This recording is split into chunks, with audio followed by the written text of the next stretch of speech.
আমি অলোক ঘোষ বলছি। এখন আমরা আমাদের পারিবারিক গ্রুপ স্বজনের পক্ষ থেকে একটি কৌতুক নকশা পরিবেশন করব। এটি লিখেছি 12 সেপ্টেম্বর 2020। এতে দুটি চরিত্র আছে। সাধুচরণের চরিত্রে আমি আছি, আর হারুবাবুর চরিত্রে আমার দাদা স্বরূপ ঘোষ। তো আমরা শুরু করতে চলেছি আমাদের কৌতুক নকশা বুড়ো ঘন্ট। হারুবাবু আছেন নাকি? আরে সাধুচরণ যে, আসুন আসুন, ভেতরে আসুন। তামশাই এতদিন কোথায় ছিলেন?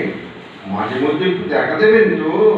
একটু পশ্চিমে গিয়েছিলাম মশাই, ফিরিয়াই ভাবিলাম আপনার একটু খোঁজ লইয়ে আসি, এই আর কি। তা বেশ করেছেন। আপনি যাদব একটু খোঁজ খবর নেন। এখন তো আর কেউ কারো খোঁজই রাখে না, যা দিনকাল পড়েছে। ওটি আমার মধ্যে পাইবেন না। তারপর বুঝিলেন কিনা, আপনি হইতেছেন গিয়ে বাঁধা গরু। আপনার কষ্টটা আমি অত্যাধিক ফিল করি। আহারে, সংসারের জোয়াল টানিতে টানিতে, ফরমাস খাটিতে খাটিতে স্কন্ধ দেশে একেবারে দগদগে খাওয়া হয়ে লাগিয়াছে।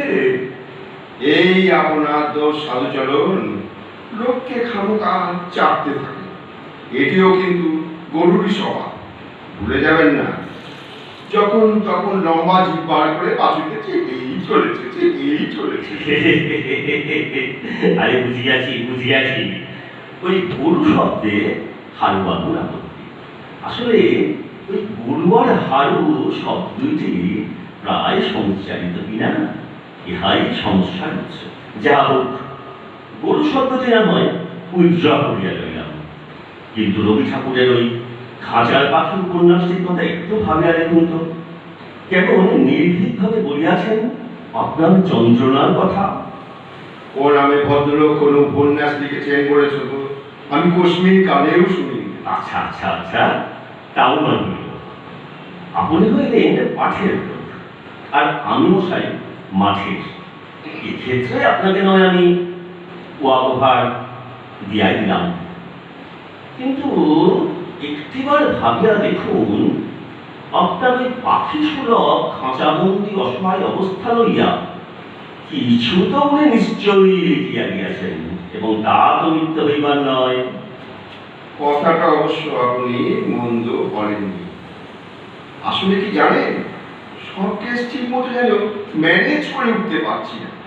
মাঝে মাঝেই ওর কথায় কেমন যেন লেজে গোবরের অবস্থা হয়ে যাচ্ছে আমার। দেখিছেন তো, দেখিতেছেন তো, আবার সেই গোবর এবং লেজের দৌড়াতে গরুই কিন্তু ফিল্ডে চলিয়ে আসিতেছে।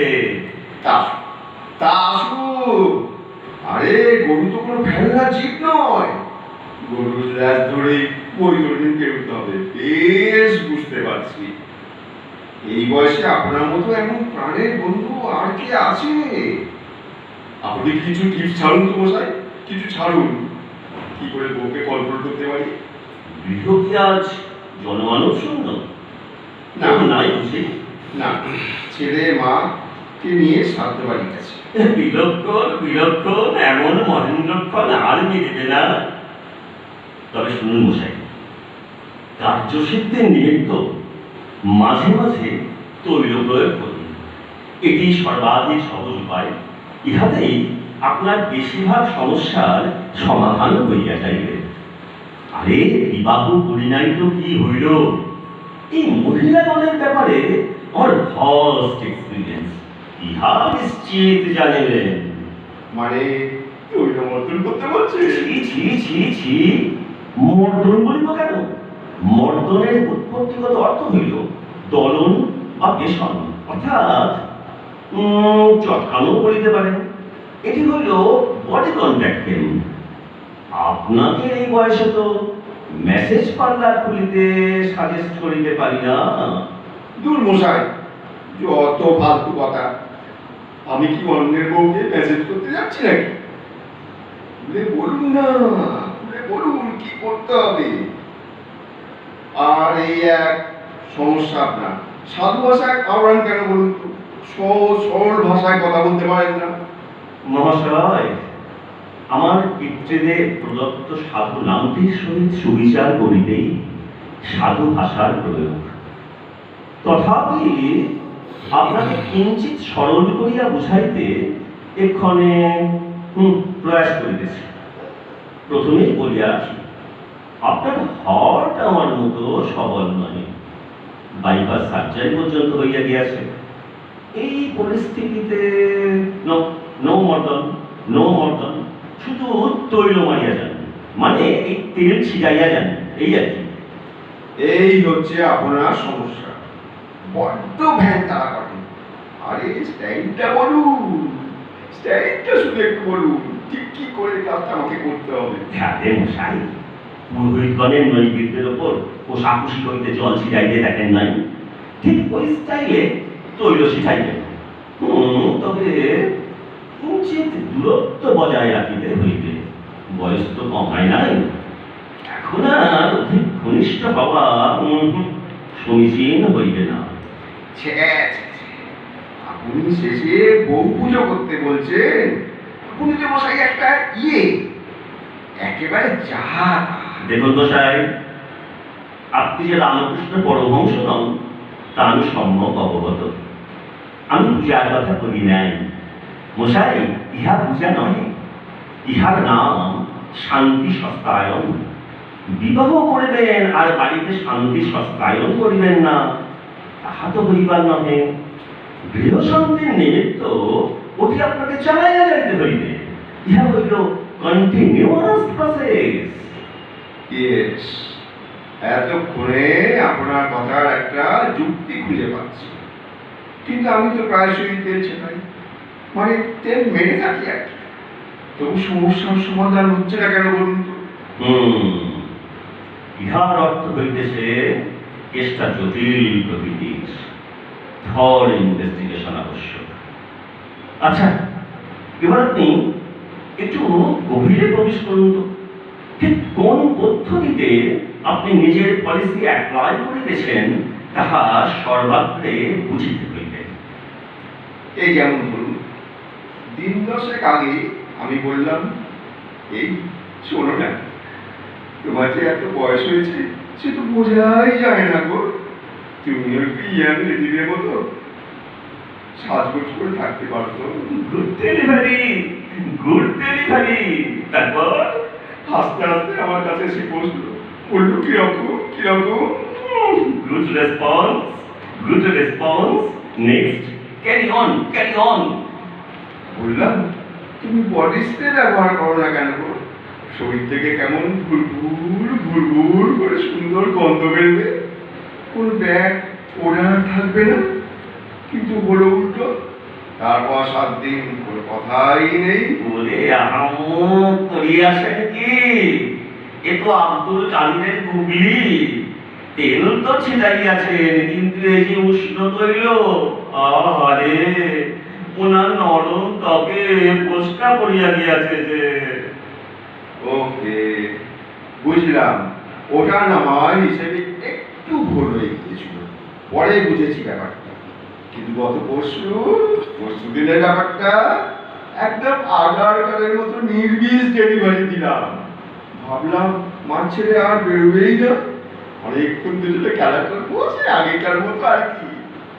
কিন্তু তাতেও অযথা খোঁচা মেরে প্যাভিলিয়নে চলে গেল কেন? আজ 2 দিন হলো ঘর থেকে প্রায় বেরোচ্ছেই না, শুধু কাজটুকু করছে আর মুখ বুঝে থাকছে। Very interesting. আপনার স্ত্রীর সাথে যেন সাহিদাফ্রিদের একটি সাদৃশ্য দেখিতেছি। অধিক সময়কাল দুজনেই প্যাভিলিয়নে কাটাইতে পছন্দ করেন বলিয়া মনে হইতেছে যেন। এই ঝেড়ে কাসুন তো বসায়, ঠিক কি হইয়াছিল গত পরশুদিন, তারপর দেখিতেছি বিষয়টা। আরে তেমন কিছুই না, বুঝলেন? সেদিন বুঝলেন কি না, পটলের দোরমাটা দারুণ করেছিল, ভেতরে চিংড়ির কুর্তি একেবারে ঠাসা। আমি এমনিতে আপনার মতো অত বাজে মুখী না, একটু রিজার্ভ প্রকৃতি, সেটা আপনি ভালোই জানেন। কিন্তু সেদিন পঞ্চমুখে প্রশংসা না করে পারলাম না মশাই। আদর করে পিঠে একটা হাত রাখলাম। Oh, bravo, bravo! Just like good citizen of the family. আমারই তো ইচ্ছে হইতেছে আপনার স্ত্রীর পৃষ্ঠদেশে হাত বুলাইয়া তারিফ করি, অজনে পার্শ্ব দেশে থাকলে কি ভালো হইছে হইত। ছি ছি ছি ছি ছি ছি ছি ছি, এটা দেখছি সাধুর অসাধু অভিপ্রায়। পরস্ত্রীর বিষয়ে এমন ভাবনা, ছি ছি ছি। Take it easy, take it easy, my friend. উত্তেজিত হইবার মতো কিছু বলি না। আপনাকে বাস্তবকে বুঝতে হইবে। আমি পৃষ্ঠ দেশের কথা বলিয়াছি মাত্র। ওই এলাকাটিতে তো নারী পুরুষের কোনো ব্যবধান নাই। তাহলে এত সেন্সিটিভ হইবার কি কারণ ঘটিল? বি প্র্যাকটিক্যাল, গো অ্যাহেড, অগ্রবর্তী হন। ইহার পর কি হইল? আপনার এই কথাটি যুক্তি আছে বটে। পৃষ্ঠদেশ লইয়া এত উতলা করিবার কোনো কারণ দেখছি না। তো তারপর কি হলো জানেন? আমি তখন খাচ্ছি, আমি তখনই পটলের দোরমা খাচ্ছি।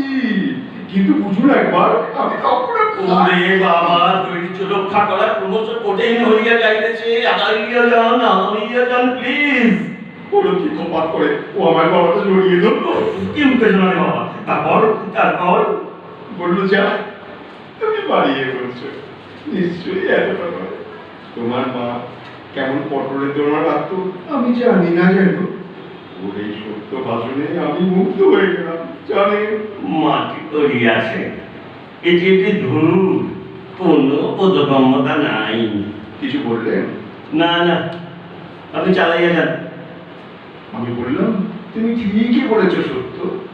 সত্য মানে সত্যবালা, আমার স্ত্রী আর কি। বিলক্ষণ বুঝিয়াছি, যিনি আপনার পেটের মধ্য হইতে সত্য কথাটি বার করিয়া নেবার দক্ষতায় ইতিমধ্যেই পিএইচডি করিয়াছেন।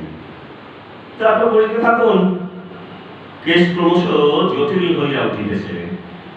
বললাম, তোমার কাছে মিথ্যে বলবো না সত্য। আমার না তোমার হাতের পটলের দোরমা খেতে খেতে যেন মায়ের হাতে স্বাদ পাচ্ছি। অনেকটা মায়ের মতোই হয়েছে গো। তারপর কি হলো জানি না, আর অধিক শুনিবার প্রয়োজন নাই। ইহার পর আমি বলিতেছি, আপনি দয়া করিয়া শ্রবণ করুন।